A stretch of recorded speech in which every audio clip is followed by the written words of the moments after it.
юу хүн амахгүй. Иргэн бүрийг хөгжүүлж болсон гэж. Сэтгүүлч нь ажиллаж чадахгүй. Тэр нөгөө нэг далай жаргал гэдэг хүнийг цэвэр тоглох ус олнохоор тийм үг гэж харж байгаа. Тийм мэдлэхгүй сэтгүүлч байдаг шүү.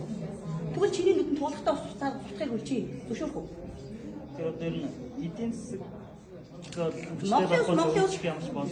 Монголын эдийн засаг хөгжөлтэй багш Монгол орн маш баялаг орн шүү. Өнөөдөр бид нар зөвхөн хогоорч хөгжих боломжтой. Өмнөд Солонгос бол зөвхөн хогоороо хөгжсөн. 50 жилийн дотор ингэж хөгжиж байгаа болсон юм. Манай Монгол бол алтаа хог болгож байгаа байхгүй юу? Маш их 9 эрдний орн шүү манай Монгол орн. Зүгээр манай Монгол орн би зүгээр ганц л хэлээ. Дээрээ судлаа болох доороо хөгжлөх гэж. Улсын хурлын гишүүн хүүхдүүд тэр анхуу шиг зүйлж байгаа шүү. Улсын хурлын гишүүдийн хүүхдүүд алтаар баадаг. Ард түмний хүүхдүүд тусаад баадаг. Ягаад тэдний хүүхд бидний хүүхд биш. Тэ?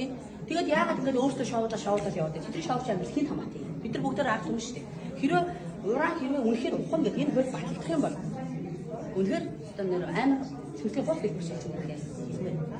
Энэ одоогийн Монгол улсын эдийн засаг одоогийн байгаа нөхцөл байдал ер нь уул уурхаагаа хамаагүй өөрийн шоудж амир гэж байж байгаа. Яагаад гэвэл бид нар зүгээр л одоо 10 жил хүүхдүүд мөнгө кавер хийдэг юм. Бид нар бүхэн өнүүд эмээр ярьж байна. Тэгвэл тэр дээгүүр ч мөр бигээр ярьж байна. Мэд чинь үү. Тэр өмнөд мэд чинь тэрлэнаар ярьж байна. Бидний мөрөөдөж авсан мөнгө тэдний зөв хоолны мөнгө байна. Би өнөөдөр нийгмийн даатгал төлдөхгүй. Би зөв хадгаламж хийдэг. Би хизээш нийгмийн даатгал төлөхгүй. Би эдний хоолны эдний баасыг би бэлдэхгүй.